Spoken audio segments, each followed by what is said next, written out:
that have been fighting so long and so hard that they don't know what the they're doing. Do you understand? Oh, that's so funny. That the 12-day war thing is so Trump. He wants to be the guy who like trademarks something like that, and it will be remembered in like history books or whatever.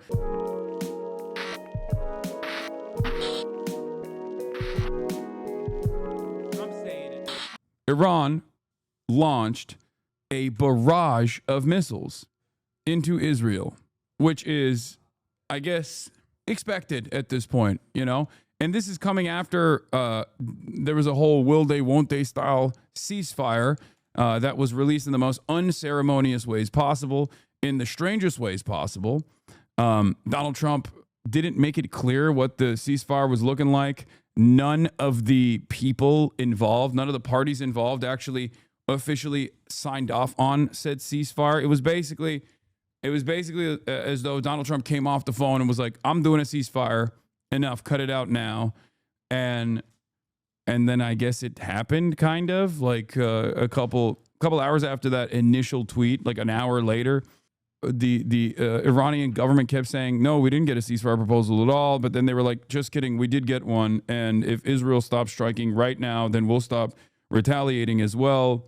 But then Iran seemingly had one last salvo remaining, which they ended up sending Israel's way. This was a very deadly attack. This was one of the deadliest attacks for Israel. 5 people died in the process. Yeah. And then Israel obviously was not going to take that. And they apparently sent airplanes in the direction, like bombing planes in the direction of Iran. And then Trump was like freaking the out over it and tweeting and complaining about Israel, saying like, you better not do this. You better not do this. And Israel did get one. No, baba ne yapıyorsun? Baba eyvah! Dikkat et. Ne o? Okay, tamam, evet. İstiyorsan onu ver. Tamam, evet. Tamam. My dad almost... My whole family loves coming over here as soon as I start streaming. It's like, this is the opportunity, you know what I mean? This is the time to really ask a couple important questions. Baba sıkamıyorsan boş ver, ben yaparım. Okay. But yeah, let's do it. Let's get it twisted. Let's get it poppin'. Here is what's happening right now. Here's the latest. Trump rants at Israel and Iran as ceasefire is violated within hours. Greatest ceasefire president of all time. Greatest peacekeeper president of all time. Spectacular show, sir. You done did it again. Once again, sir, you are saving the world. Thank you for the ceasefire. Fragile and still hanging in the balance. A furious Donald Trump today said the ceasefire he declared official at 6 a.m. this morning has been violated by both Iran and Israel. But in comments to reporters, he reserved his harshest criticism for Israel, closing them with an expletive. You know, when I say, okay, now you have 12 hours, you don't go out in the first hour and just drop everything you have on them. So I'm not happy with them. I'm not happy with Iran either, but I'm really unhappy if Israel's going out this morning because of one. That was crazy. I mean, he just straight up, he just straight up gave a play-by-play. Okay, and by the way, trigger warning, guys. The president is about to be a meanie. Okay, I'm just letting y'all know. Get ready. He's about to say a bad word. Rocket that didn't land, that was shot, perhaps by mistake, that didn't land. I'm not happy about that. We basically have 2 countries that have been fighting so long and so hard that they don't know what the they're doing. Do you understand? Oh, that's so funny. In the past, what just took place right here would be like major news. It would be major news. It would drive discourse for months. But of course, in the past, I don't think that there would be a situation where the American president decides that there is a ceasefire going on after after bombing Iran, a sovereign nation, okay? Bombing Iran, a sovereign nation, and then claiming that there's a ceasefire on his own social media application that he had to create because he was banned off of Twitter. Evet, lütfen. Bilmiyorum baba, önemli değil. Açsa yediririm ondan sonra. Boş ver sen, tamam. Sen kendi takıl kafana göre. The comments removing the blue check marks are amazing. Anthony Blinken, some thoughts on the strikes against Iran's nuclear program? Opinion, Iran's diplomacy failed. I hope his airstrike succeeds. Yeah, interesting. Interesting that Twitter liberals are fighting this battle for no reason, it seems. Twitter liberals are living in this like fantasy world where they think like the Democratic Party is actually super against going to war with Iran. And every Democrat that has said anything about this in a position of power has basically reiterated their commitment to bombing Iran over and over again. Like they just keep saying over and over again, like, no, we love to bomb Iran. We wish we were doing it. We wish you asked us before you bombed Iran. Why didn't you invite us to bomb Iran? I love bombing Iran. Can we bomb Iran tonight, Queen? And then Twitter liberals are like, Kamala Harris would never bomb Iran. It's like, okay, well, I guess every single other Democrat was down to do it, but not Kamala, even though she's also noticeably absent from the conversation. It's not like she's dead. You know, why is she not saying, hey, I, Kamala Harris, would not have bombed Iran if I was president? Because it would be a great opportunity for her to say, you know, that that this is ridiculous and up. Like, I want her to say that. You know what I mean? I don't even believe her, but I want her to say it at least. In any case, we'll get to that in a little bit, obviously. We'll get to that in a little bit. So Donald Trump is pissed because the ceasefire basically was the shortest lived ceasefire of all time, I think. Iran did the Israel method in both its targeting, in both its impact sites, which, you know, had a bunch of civilians in the residential buildings that they hit, but also pulled an Israel method where they also sent like a final barrage, a big volley at the end, right? And one of the last missiles that they sent was past the point of the ceasefire. Now, there might be a different mindset here. It's like, is it about when the missiles get sent, or is it about the missile impact time? Because if it's about the missiles being sent, then like technically there was only a couple that were sent after the ceasefire period started. In any case, you know, they were trying to hit a buzzer beater, I guess. I don't know. But that's like what Israel does all the time. Israel did this with Lebanon. If you recall, they literally did the most aggressive pummel, the most aggressive volley on their way out of Lebanon. And then they kept shooting at Lebanese villagers while they were withdrawing from Lebanon.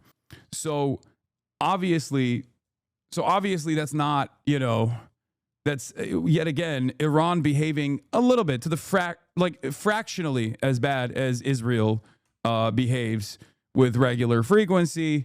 And then, of course, everyone that defends Israel loses their mind whenever another country does Israel shit, even if it's like marginally, even if it's like almost a fraction of the harm that Israel does with regular frequency.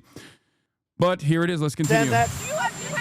It was late last night that Trump in his trademark capitals posted, "Congratulations to everyone. There will be a complete and total ceasefire. An official end to the 12-day war will be saluted by the world." But there was still time for both sides to launch a last volley of attacks.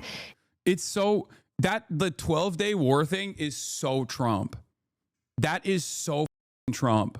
Like, you know, you have the famous 6-day war, and he wants to like trademark it, right? Like he wants to be the guy.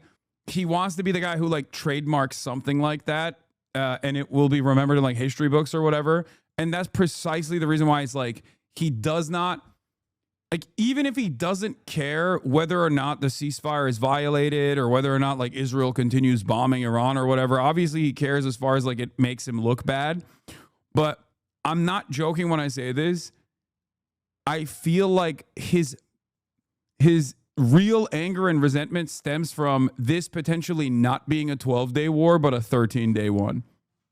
Okay? Like he wants the marketing to be the 12-day war, double the amount of the 6-day war. So when they like, if they continue fighting back and forth, well, he already trademarked it as the 12-day war. What do you mean? That's an extra day. We can't have it be the 13-day war because Trump already said 12-day war. He already promised maximum peace, permanent peace. Like, you guys are ruining it. You guys are f***ing the bag up for him. Like, he had a whole initiative behind this. Like, he had a whole marketing team behind it. Like, he's like, He's like, what are we going to do? Send these hats and t-shirts to Africa like the losing NBA team? You know what I mean? Like, we already made the merch, dog. You can't make it 12 and a half days of war. We made the merch. We had it ready to go. What do you mean? We have to go back now and reprint? We can't do that. He's so petty and such a diva. I, for one, totally believe this. I think that is definitely a primary interest here. That for sure is a primary focus here. Osita says, despite the best efforts of his advisors and donors, Trump simply does not have. This is one of the best takes, by the way. I love Osita. Brilliant guy. I had to take on this as well, but like I think Osita's take on this was so perfect. Like the whole thing and the anger thing. Despite the best efforts of his advisors and donors, Trump simply does not have the political discipline to maintain the pretense that Israelis are rational and reasonable actors. Signs of his political inexperience. He seems genuinely upset here.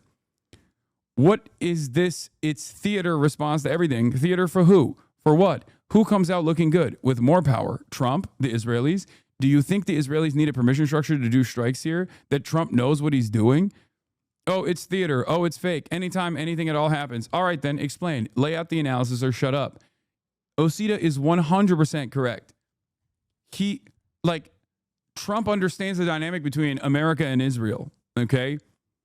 And he doesn't like it when Israel actually steps out of line.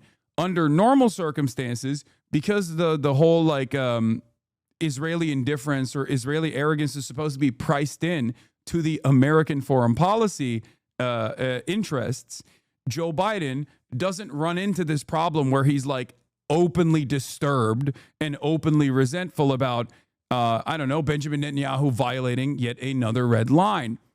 Okay.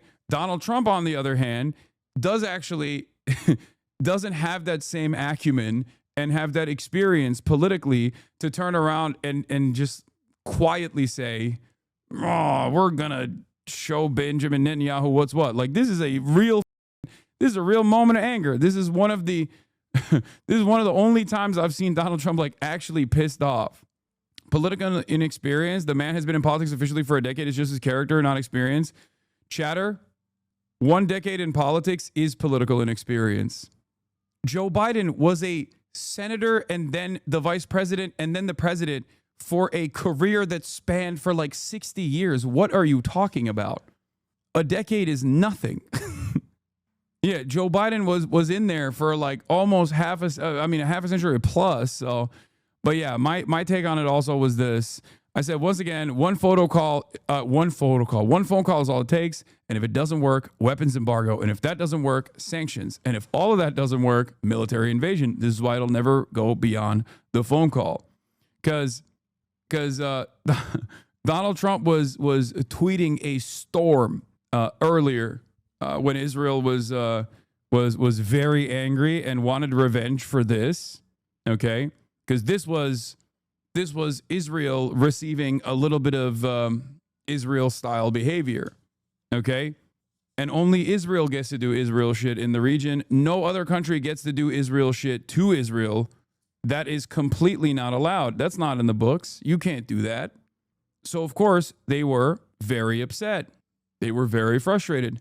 And Israel Katz came out and basically said something along the lines of like, we're going to punish Tehran. We're going to bomb Tehran. We're going to go back to bombing Tehran. And Donald Trump put a stop to it, seemingly. But Israel still got like one radar tower. Israel got to strike one radar tower, which seemingly Iran is not even retaliating to. In Beersheba in southern Israel, at least 4 people were killed by an Iranian missile. And in Iran, Israel launched a pre-dawn blitz, killing 9, including a nuclear scientist, according to local officials. But the sky fell silent just after 4 a.m. It's crazy that they were like, oh yeah, we got to do one last bombing campaign. Let's kill as many scientists as we can. Like, just positively freak shit. And I know many of you in this community understand that this is freak shit. But just like, if you're new, if you're watching, if you're just tuning in because you don't fully have a grasp over what's going on here, just imagine if they were Israelis, okay? because Iran does have the capability of striking Israel, as we have seen. Imagine if Iran was just like, oh, this is our last chance. Let's go kill like 50 people, scientists and their families, okay? Because clearly the only real human beings in this situation are the Israelis in the eyes of many people in the Western world. So just, think about it like that. With Iranian state TV repeating its foreign minister's position, stopping just shy of a cast iron ceasefire, announcing instead it would stop if Israel stopped. I will say, by the way, the inconsistencies in the messaging from the Iranian side, I do think the inconsistencies of messaging on the Iranian side also, we shall see in the future, but it was a very interesting predicament. It made me feel like there might be potentially some power struggles between the IRGC and the regime itself. Like perhaps you had the president and the envoys that are supposed to be more like moderate and more Western focused. I mean, they were literally appointed for that position, right? Perhaps they were more open to negotiations, whereas the IRGC might be more militant and more invested in a hardline position, like actually fighting back. Because even the response coming from the foreign minister made it seem as though like they were done, that they were not going to retaliate to Israel, and then they did. They really did. Mr. Araqchi said there is currently no agreement on a ceasefire or a halt to operations. However, on the condition that the Israeli regime stops its illegal I saw the offensive. Economist report. I think that could be the case. IRGC hardliners have already de facto seized power in Iran in outrage over perceived weak leadership of the clerical elites. One thing that is certain is that the pro-Western negotiation factions have been repeatedly humiliated. I can see that. But I don't know. We don't know yet. I will tell you, we do not know yet. I will read that article, but I want to stress, we do not know yet. King, you're offline? What do you mean? What do you mean I'm offline? What is happening? Like, you just came into the chat and you saw thousands of people writing in the chat, and you were like, what are these guys writing about? Like, against the Iranian people by 4 a.m. in Tehran, we also have no intention of continuing to respond. At 6 a.m, Trump took to social media again to declare a ceasefire official. Do not violate it, he warned. The ceasefire is now in effect. But within hours, Israel's defense minister announced Iran had done just that, and that Israel would respond with intense strikes against regime targets. After telling journalists this morning he had to get Israel to, quote, calm down, Trump wrote on Truth Social that its planes would turn around and head home while doing, he said, a friendly plane wave to Iran. Today, as the NATO summit opens in The Hague, the end of what Trump calls and hopes will be the 12-day war hangs in the balance, with European leaders holding their breath over the past few days' escalations. After the US joined the conflict directly on the weekend, hitting 3 Iranian nuclear facilities,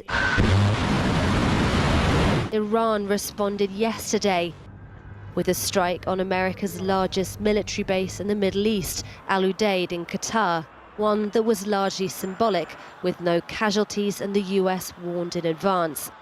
Iran's is a leadership diminished, depleted, and looking for a revenge that will save face without triggering a response. Last night, its supreme leader in hiding, Ayatollah Ali Khamenei, posted on X a well-worn adage of the past fortnight. Those who know the Iranian people and their history, he said, know that the Iranian nation isn't one that surrenders. The US claims it's neutralized Iran's nuclear capabilities, one of Israel's stated aims when it launched the war. So said Vice President J.D. Vance as he spoke on American television last night, moments after Trump announced a ceasefire. Well, we were actually working on that just as I left the White House. Why do you watch this Western propaganda? Because if I... Yeah, you're right. I should be watching Al Mayadeen and only Iranian news channels. Why don't I just like read? Why don't I just try to like interpret Farsi? Yeah, I watch Western propaganda because Western propaganda is what your parents and what most of the people in your life, what the normies actually just watch. My job is to pick apart the Western propaganda here. Okay, I live in the West. House to come over here. So that's good news that the president was able to get that across the finish line. I think what it means, Brett, is quite simple. First of all, the president, Why do you without, strawman so much? knock on wood. What did I strawman here?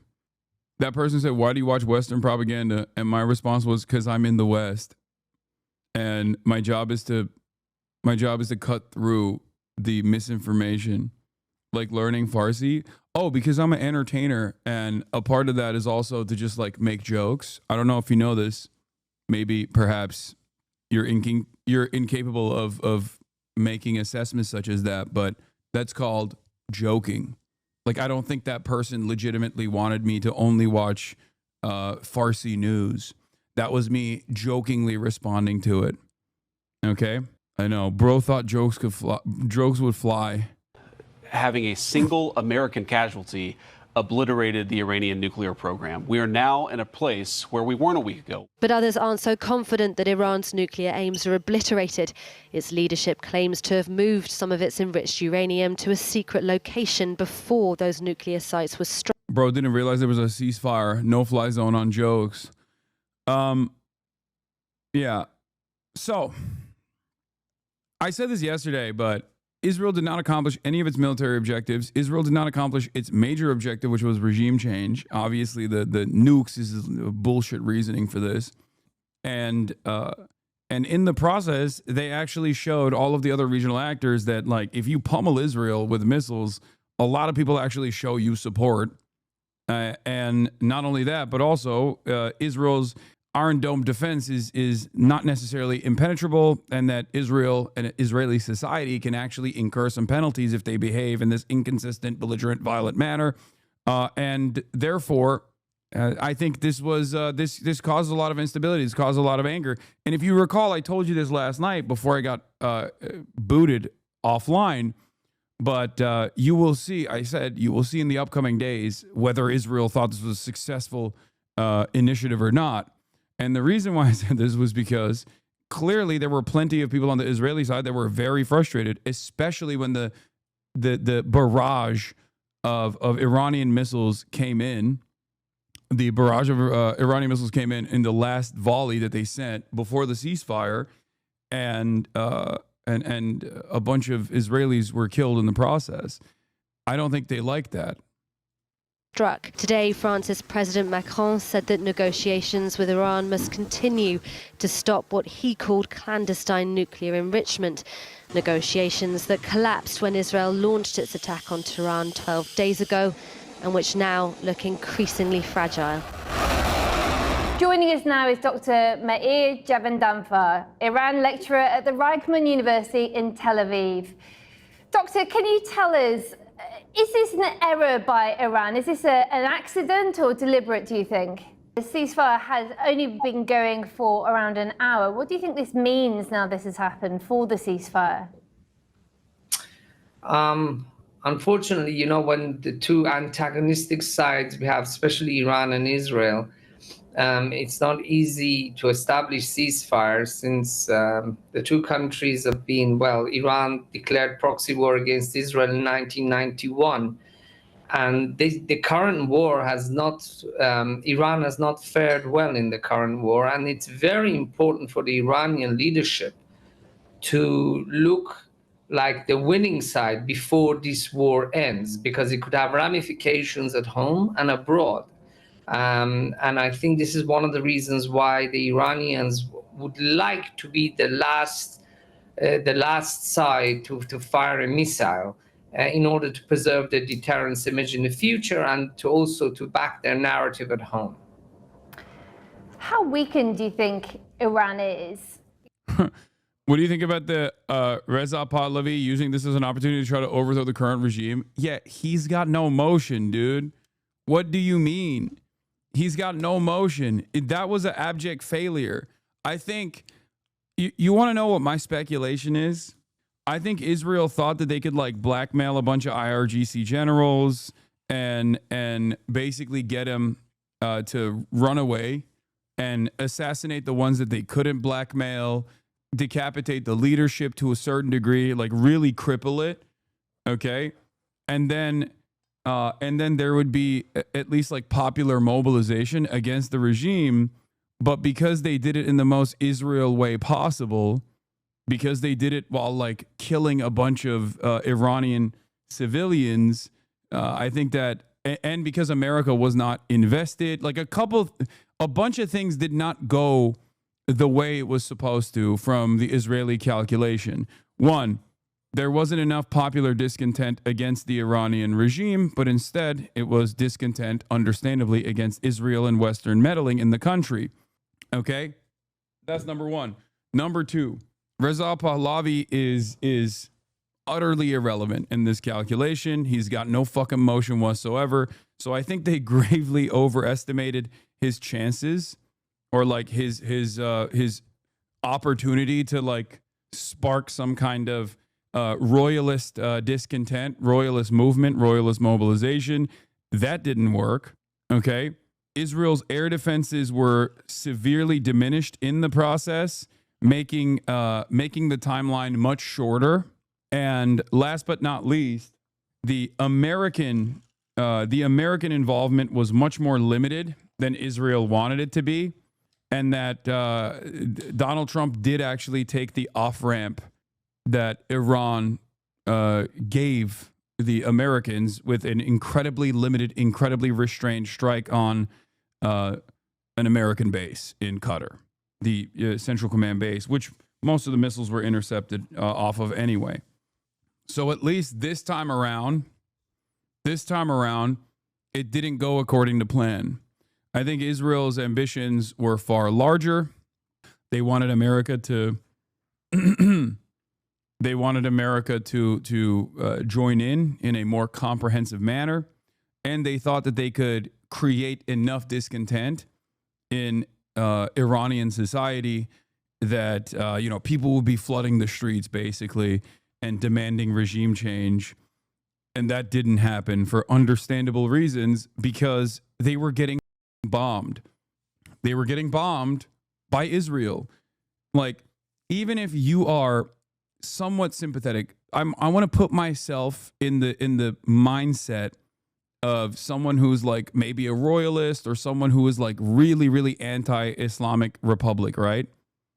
If I'm living in Tehran, okay, and I'm an Iranian who thinks, the regime, I hate this, it's bullshit, okay, and I watch Israel slowly but surely turn Gaza into a crater, and maybe I don't care about the people in Gaza, right? I'm like, I got my own problems, I don't even give a shit.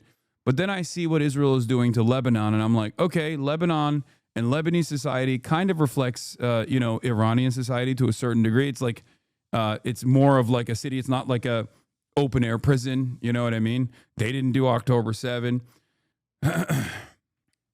All of a sudden, maybe I'm a little bit more worried. And then Israel puts the crosshairs on me and my country. I'm obviously going to not want my country to turn into Gaza. I'm not going to want my country to turn into southern Lebanon and into Beirut. So all of a sudden, no matter what my discontent is with the current order of business, the current regime, I want my government to protect me. And that's it. It's pretty obvious that like any kind of popular discontent that could have been brought about was a grave miscalculation, because Israel did Israel shit. Even if someone was anti-Islamic Republic living in Iran, okay? Even if someone was anti-Islamic Republic and they're living in Iran, when Israel kills a bunch of your neighbors and blows up your city blocks, and you feel that fear that many other neighbors of Israel have felt, it becomes real for you. All of a sudden, you're like, no, I actually don't care. I hope they defend me. I hope my government protects me. I think that was one of the miscalculations here. And the nuke stuff is just red meat for the dumbest people you know to hold on to, for the record. Anyone that says, this was a successful military operation, they really destroyed their nukes or whatever, no. The nuke campaign is a bullshit WMD style reasoning to conduct any sort of military operations that violates the sovereignty of Iran, and the ultimate goal, the ultimate purpose there absolutely was to decapitate, or not even decapitate the state, but like destabilize the state and create, hopefully, create an environment that was ripe for popular mobilization against the Islamic Republic.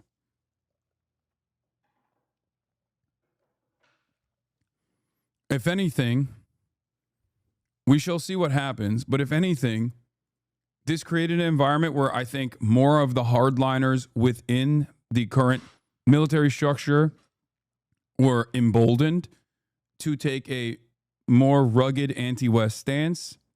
And I suspect that there are probably a lot more people. I suspect that there are probably a lot more people that are in the Iranian government that are probably talking about developing a nuclear program, like developing actual nuclear warheads, and taking that a lot more seriously, because now it's a matter of self-preservation. They're also literally, they voted. This is the National Council, the Parliament. Like their government voted to pull out of the International Atomic Energy Agency. So we shall see where it goes. But it's very clear. It's very clear that every time you do diplomacy with Iran and treat Iran as like a normal country, they play ball. They want to play ball. Okay? They are perfectly happy existing as a normal country that gets to do diplomacy with the West. They're infinitely more restrained than the West and Western forces. They're infinitely more diplomatic than the West and Western forces to a fault. And I don't think it's a crazy assessment to make. I think it's pretty obvious, judging by all of the events that have unfolded, that if there is one party that is belligerent here and behaving in an insane manner, it is not the Iranians. It is Israel and the United States of America. But since America and Israel has cast aside diplomatic off-ramps every step of the way, and since Iran was able to withstand this 12-day bombing campaign, taking severe penalties in the process for sure, and having their sovereignty violated and feeling weaker than they ever have before, I think ultimately we'll see where this goes. We'll see what kind of decisions they make. And I suspect that they might be moving away from any sort of negotiations and perhaps even engage in nuclear proliferation to the best of their ability as quickly as possible. Is there a chance that this just pushes their nuclear aspirations underground? Well, Anya, that really depends how accurate the intelligence of the Mossad and the CIA is. If they were sure if they're sure about knowing what Iran does, then I think that bombing these sites would enable Israel to know that the Iranian nuclear program has been set back. Some people say now by 2 years, by 5 years, without the risk of centrifuges turning up in an unknown place, and while with enriched uranium and Iran making a nuclear bomb. So I think the amount of unknown knowns has to be very limited in this case, and I think. Yeah, the Iranian professor from Tel Aviv speaking about unknown knowns. Interesting. Everyone's Donald Rumsfeld, dude. Everyone turns into Donald Rumsfeld like overnight. It's crazy. Well, there you have it. CNN reports that early U.S. intelligence. I mean, I said this already. Yes, of course. I said this already. Guys, it's not about the nukes. It was never about the nukes anyway. Okay? It was not about the nukes. This was more so a symbolic act to say, like, we're doing things. We're doing something. Come on. We need to do this. We need to do this because of the nukes. Come on. There's real nukes over there. But also, if you ask Marco Rubio, he's like, well, the nukes are inconsequential. I'm telling you, this also is a continued, this also gives room for continued strikes. Okay? This gives Israel room for more strikes. What did I say yesterday? They're going to turn around and they're going to say, oh, actually, what we have to do now is figure out where the enriched uranium is, and that these strikes were unsuccessful. Just like a lot of liberals hyper focus on whether or not this bombing campaign is constitutional or not, without actually addressing the real problem, which is that this bombing campaign happened at all. Okay, instead of doing diplomacy with a country that has shown time and time again that they are interested and invested in diplomacy to a fault, to a degree that actually violates their own personal sovereignty over and over again. The nuke conversation is a simple distraction, and I think a lot of people are diving into it head first. That's it. Especially considering that the notion that they had nukes to begin with was completely fabricated. There was no evidence for it at all. Why do you keep saying to a fault? How is Iran wrong to engage in diplomacy? At a certain point, you got to learn your lesson, right? Don't you think? I mean, that's why I mean to a fault. If you think that you can do negotiations with America and then Israel strikes you and then you go back to the table to do more diplomacy after 12 days of bombing, after Israel establishes air superiority over certain parts of your country, and then America comes in and also bombs you as well in the process, while, again, you were in the process of doing negotiations, then don't you think that is diplomacy, like trusting the West to a fault? What should they do instead? I don't know what the options for the Iranian government are, but if, gray boxes are back. It didn't work. The thing. Hold on. Anyway, I guess what's their other option? But they don't really have much choice, surely. Yeah, their other option would be to work to the best of their ability with China and Russia, establish sovereignty, and develop nuclear warheads. It's to turn into Korea, basically, to North Korea. And I think if left up to the IRGC, that's what they would do. The Economist. Let's look at this article from the Economist. Okay, and then there's a Foreign Policy Magazine article as well. IRGC hardliners have already de facto seized power in Iran in outrage over perceived weak leadership of clerical elites. One thing that is certain is that the pro-Western negotiation factions have been repeatedly humiliated. Iran's supreme leader, Ali Khamenei, is 86, and for years there has been speculation about succession, although who might gain the upper hand has been far from clear. The war is changing that, turbocharging a power shift to the regime's military arm, the Islamic Revolutionary Guard Corps. In the first days of the fighting, Mr. Khamenei, aging and isolated for his own safety, disappeared from the scene like the Shia's hidden imam. He delegated decision-making to a new council, or shura, dominated by the IRGC.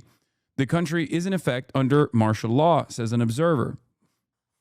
As the IRGC gains control, its elite is being transformed at speed by Israel's assassinations. Another thing that I speculated, which was that Israel might have been unironically culling the top brass of the IRGC in a way that actually changes the dynamic of the IRGC in uh, against Israel's goals, because if they are killing all the older IRGC generals and top brass, you might unironically be making them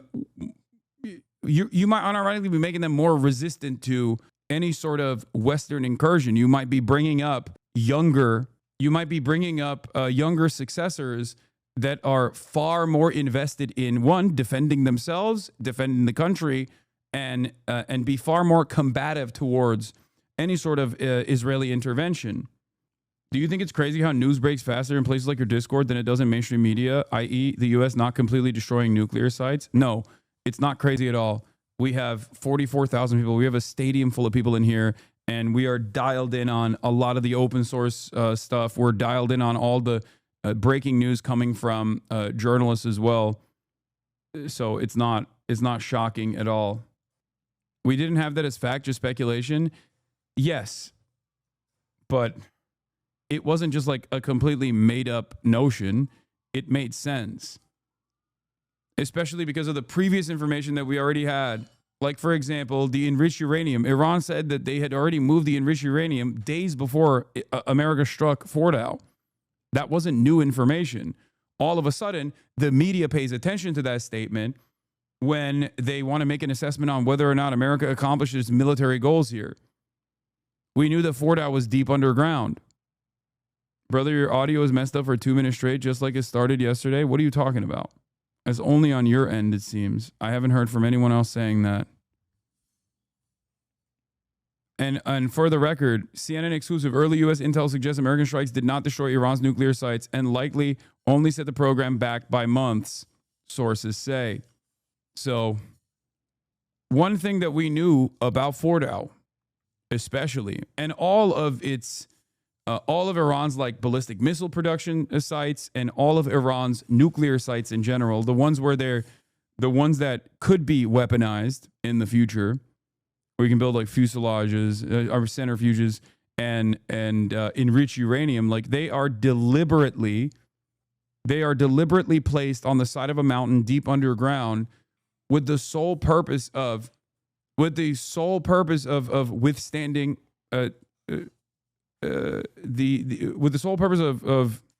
withstanding nuclear strikes. Even it is designed specifically so that, like, even if America's greatest bunker buster bombs strike it, it's supposed to withstand that. If the nuclear issue is a distraction, then why did the Obama admin commit to the JCPOA?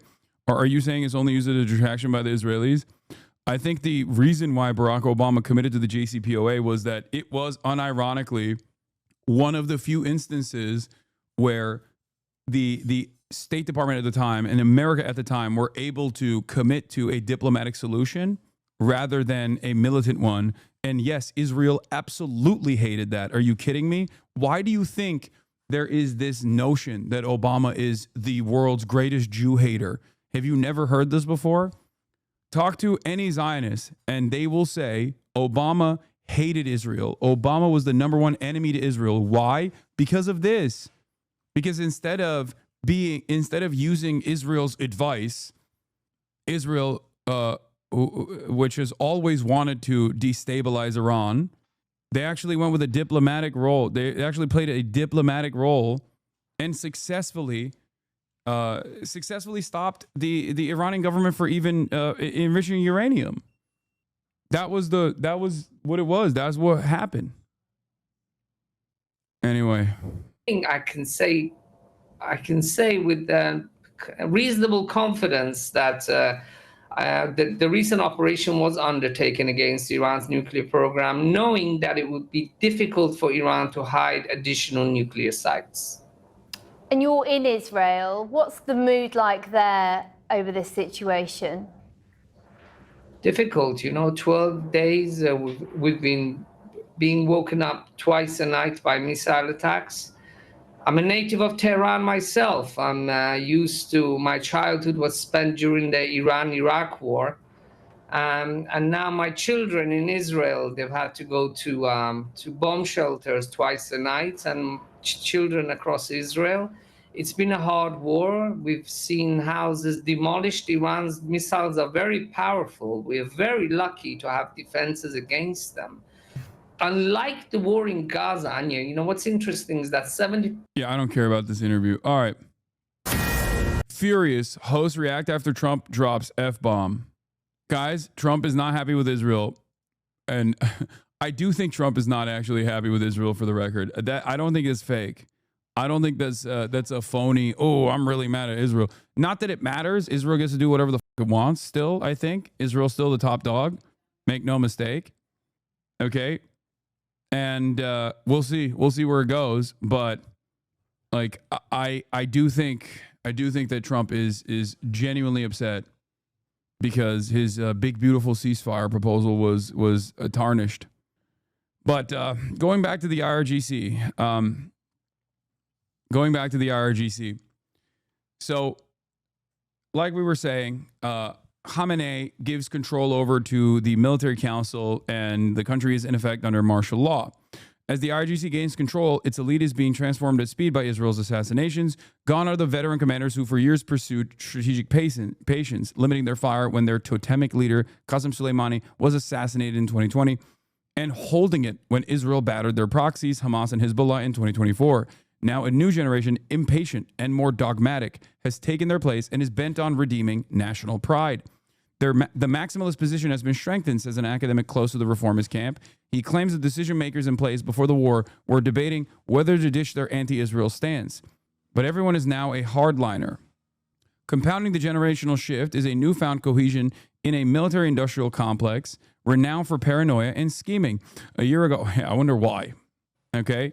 A year ago, the regime was rocked by infighting. Businessmen, military professionals, and ideologues battled for supremacy inside the IRGC. Hardliners chased pragmatists from state institutions. Rival factions blamed each other for the death of the country's president in a mysterious helicopter crash in 2024. Now they appear to be coalescing against a common foreign enemy. How much support does this emerging new power configuration enjoy? Many Iranians rue the billions of dollars their generals squandered on 2 decades of pointless proxy wars, and even now some in Iran are describing the Israeli-American strikes as chemotherapy to remove cancerous cells.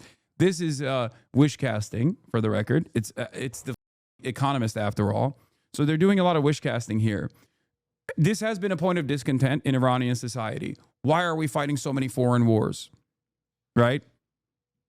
That's like, ironically enough, you know how like we say in America, why are we spending so much money on like foreign adventurism and foreign affairs? Why are we giving so much money to Israel? Our city streets look like, you know, developing nations. Fix the problems here at home. Instead of all of that, there has been that level. There has been that kind of attitude in Iran as well, where they see like Hezbollah and supporting the Houthis, supporting Hezbollah, supporting Hamas as like a way that invokes too much anger and resentment from Israel and America, and then that will inevitably turn on Iran. Like they are provoking the United States, and they're provoking Israel by doing this kind of stuff, and it's bullshit, right? Like that is an attitude, certainly. That is certainly an attitude. It's just that I think it's overstated how much anger that has. How much anger and discontent that creates in Iranian society. Israeli bombardments seem to design to tap into the seam of dissent and destabilize the country. It failed spectacularly. Recent targets in Tehran include the police headquarters and the entrance to Evin, Iran's jail for its most prominent political prisoners. Yet in parallel, the war has triggered a nationalist surge and narrowed the gap under a ruler and ruled. Do you see what I mean? It did the exact opposite. It did the exact opposite. There are plenty of regime supporters in Iran, right? You have hardliners that already don't want regime change. You have secular forces that do want regime change, but don't want Israel to be conducting this kind of military offensive. Okay? And ultimately, Israel's actions, Israel's violent actions, have unironically forced even the secular forces within the country that want to engage in popular mobilization and showcase their discontent to back the IRGC and the regime, at least as a matter of self-defense in the interim. No one has responded to calls from Benjamin Netanyahu, the Israeli prime minister, or Reza Pahlavi, the royalist pretender, for a popular uprising. Early admiration for Israel's military prowess has turned to outrage as its targets have widened and death toll has mounted. Scorn for the IRGC's haplessness has turned to pride at the speed with which it is reconstituted. Iranians who fled the capital are coming back. Those who once championed Israel are now handing over suspected Israeli agents to the police. Female political prisoners, the mothers of executed protesters and exiled Iranian pop stars have all issued calls to rally to Iran's defense. Like, people who have been imprisoned in the Masa Amini protests are literally writing letters from prison being like, "F you, Israel." Think about that. That's pretty important. These people are in prison, okay? They're in prison and they are basically offering support to the regime that imprisoned them unjustifiably, mind you. Like, even when Israel was trying to liberate the Evin prison, right, where all of the political dissidents are kept, this notorious prison, right? What did they do? They blew up the prison. They didn't liberate the prison. They blew up the prison. They made it worse. They made the situation worse. I covered this yesterday because you can't do bombing campaigns and try to liberate a country or destabilize a country with bombing campaigns unless you completely destroy and decapitate the leadership and virtually every other group you possibly can. And even then you have to do that. You can only effectively do that with like a way heavier bombing campaign, and you have to kill maybe tens of thousands of Iranians in the process. You can't just like bomb these countries and expect it to work. The most effective way to do such a thing would be with boots on the ground military invasion, which is a death sentence for American empire. Given the way that Iran is positioned, given the natural landscape of Iran being surrounded by mountains, making it incredibly difficult to deploy troops into Iran to begin with. Like, that would be a horrible, horrible situation for everyone involved. It would be an incredibly bloody affair.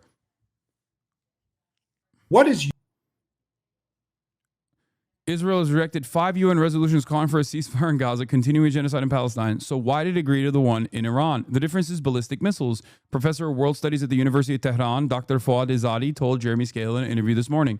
This is exactly what it is, by the way. This is exactly what I've been talking about.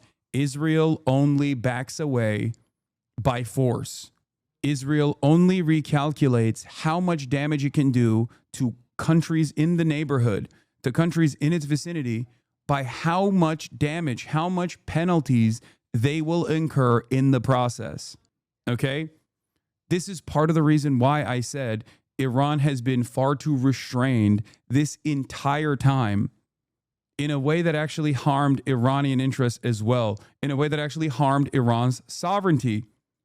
That is what I mean when we talk about the back and forth going on between the forces within Iran that want to present a more moderate, more restrained approach, a more diplomatic approach, versus the more militant factions within the IRGC that most likely wanted to establish militant deterrence early on. Because your red lines don't mean anything if Israel can just cross them.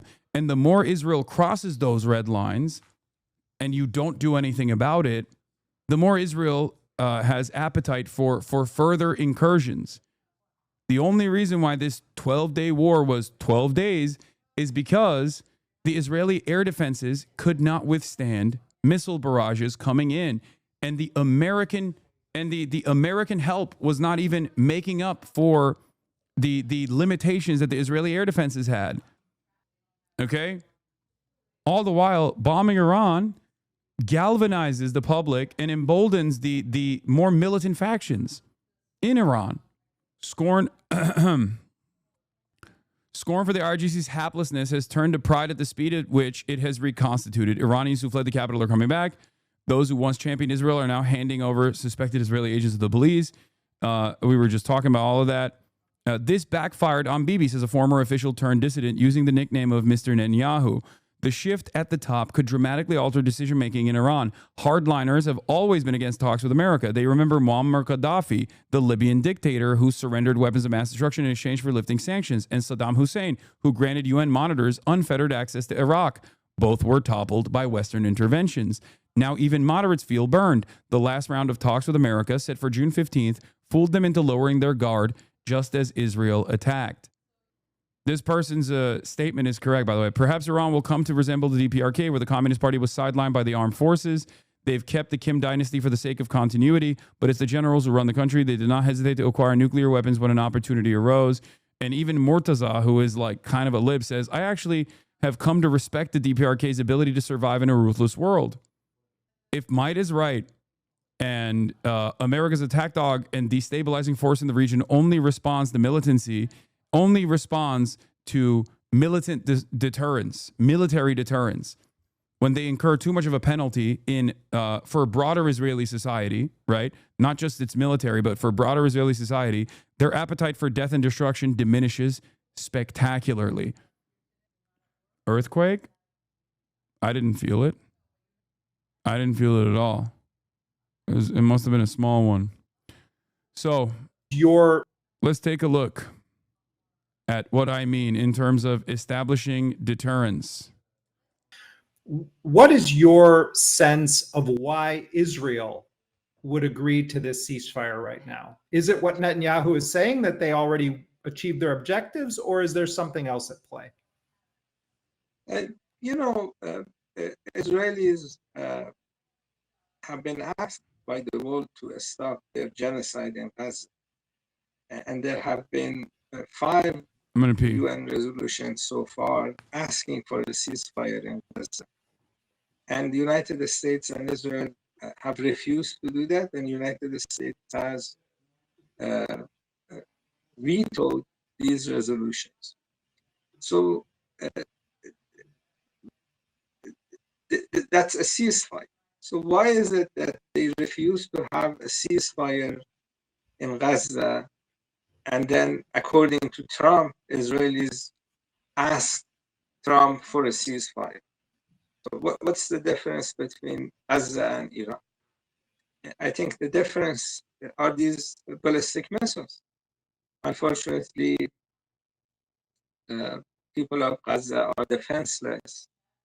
An average of 20 children are killed in Gaza on a daily basis the past 19 months. And because they are defenseless, there is no cost in killing women and children in Gaza, and that continues. Attacking Iran has cost. And I think that is the reason they are doing a ceasefire with Iran. They're accepting a ceasefire with Iran. They're requesting a ceasefire with Iran. I think Israelis had 3 miscalculations. The first miscalculation was... Yes, the audio is bad. The audio is bad. He's talking from Iran, okay? Anyway, because they're defenseless, there's no cost in killing women and children in Gaza. That continues. Attacking Iran has a cost. Dr. Rizadi also dismissed Netanyahu's claim that Israel agreed to a truce because it had achieved its objectives. The point, he points to the major Israeli miscalculations: over-reliance on U.S. air defenses, failure to anticipate how quickly Iran's military would recover, and a regime change strategy that backfired by uniting the Iranian public as reasons why Israeli leaders feared the consequences of continued escalation. I wouldn't say that they were fearful of continued escalation necessarily, as I would say that America did not step up and join the military campaign in the way that Israel wanted them to. I think Israel probably overpromised and underdelivered on the regime change side. Israel overpromised and underdelivered on the regime change side, and it didn't happen, and there wasn't the destabilization that they thought that would take place. And also, Trump was seemingly not as invested as like escalating the military campaign, and therefore they were not able to They were not able to basically separate, divide the attention of Iran in terms of self-defense. Because if they were able to, if they were able to get America involved more heavily, and Iran was focusing on defending itself from American bombs, and also even establishing deterrence against American incursion by like targeting American bases in the region, targeting American assets in the region, and took more serious military actions against the American troop positions, then Israel would have been able to perhaps continue this, because at least it would diminish the amount of missiles that are being lobbed at Israel, but they never stopped. So, you think it's better to be North Korea, lol? Are you really supporting that for the people of Iran? What are you talking about? Is North Korea getting bombed? I'm talking not about domestic affairs. I'm talking about instability and death and destruction. I'm not talking about like internally, having this dynastic approach that is like incredibly repressive. The Islamic regime is already, the Islamic Republic of Iran is already fairly repressive, especially on social issues. I'm talking about foreign policy. Yes, out of all of these countries that quote unquote were deemed to have weapons of mass destruction, or quote unquote deemed to have nukes or whatever the there's only one that actually does have nukes, and that one, suspiciously, is a country that hasn't been bombed. So yes, in terms of defense, in terms of sovereignty, in terms of self-defense, yeah, bro, is Saudi going to get attacked and close their airspaces or not? Wait, what? Saudi going to get attacked? No, I don't think so. Doesn't seem like it. I think the big change in attitude here was the lack of appetite from Trump, at least at this stage, to get more heavily involved in a bombing campaign in Iran. Interestingly, JD Vance, Iran will never rebuild their nuclear facilities. We are seeing a foreign policy doctrine develop that will change the country and the world for the better. 1, clearly define an American interest. 2, negotiate aggressively and achieve that interest. 3, use overwhelming force if necessary. For once, for my entire life, American presidents have so misused American power that many in my generation have lost confidence in our country. President Trump is rebuilding that confidence brick by brick. It turns out you can just do what you said you would do. No mission creep, no protracted. Okay, they didn't do what they said they would do. Nathan J. Robinson says, interestingly, this actually precisely matches Chomsky's description of how U.S. foreign policy works. Decide what we want and then threaten people with violence if they don't do what's in our interest. The main difference between Trump and prior administrations is that Trump just straight up admits he's an international gangster who follows Vance's take what we want and threaten those who get in our way plan. Previous presidents pretended they cared about human rights. Exactly what I've been saying. Exactly what I've been saying. The major difference between Trump and previous administrations is that Trump does not play the nicety game in the way that previous Republican and Democratic presidents have played. When Democrats are in charge, they find they release an unlimited amount of NGOs, all of these civil society organizations in the country that we want to destabilize. A much more sophisticated propaganda campaign to justify why we have to do this. And perhaps they might even be a little bit slower to pull the trigger, but they still pull the trigger. Okay, but they try to, at the very least, play the soft power game. Whereas the Republicans have also done that as well. Make no mistake. But Trump doesn't do that. He just goes, "I'm the boss. I'm the king. Kiss the ring." That, I think, in the long term, will have inevitable consequences for America because it destroys their soft power capabilities. And without soft power, you can't maintain 800 military bases because 800 military bases go from being a joint security cooperation to 800 different invasions. Okay? But that's later down the line. You know, that's not something to think about at this moment. Emily Schrader goes, somebody is in bed with Qatar. Because Donald Trump said, Israel, do not drop those bombs. If you do it, it is a major violation. Bring your piles home now. Donald J. Trump, President of the United States. This was so funny. The panic tweeting. The panic tweeting from Trump was hilarious. Okay. Now, unlike Vladimir, Donald Trump could stop Israel. He has all the power to stop Israel. He could stop Israel's ethnic cleansing campaign in Gaza. He could stop Israel from attacking Iran. He could do whatever the he wants with Israel because Israel can't do anything without us. Okay? Anyone who tries to tell you Israel's a sovereign nation, they have every right to do whatever the they want. Israel could do whatever they want. They would just find different allies. No, they won't. Israel is a simple extension of American foreign policy in the region. Anyone who tries to tell you that Israel is a sovereign state that can do whatever the they want has not been paying attention. I'll give you one very clear example. If Israel was a foreign nation state, okay, that does not have to rely entirely on the United States of America, they would not have spent tens of millions, if not hundreds of millions, if not billions of dollars on developing a sophisticated propaganda network in Western society, because that is supposed to create a permission structure for Israel to do whatever the fuck it wants, and that is supposed to make it so that average people don't actually ask the question, why the fuck does Israel get so much money? Why do they get to do whatever the fuck they want? Israel also has to maintain its seeming sovereignty and autonomy so that when they do stuff like this, there is a level of plausible deniability that's not supposed to bring the attention back to the United States of America. Hasan Reactions, one of the best ones in the React channel.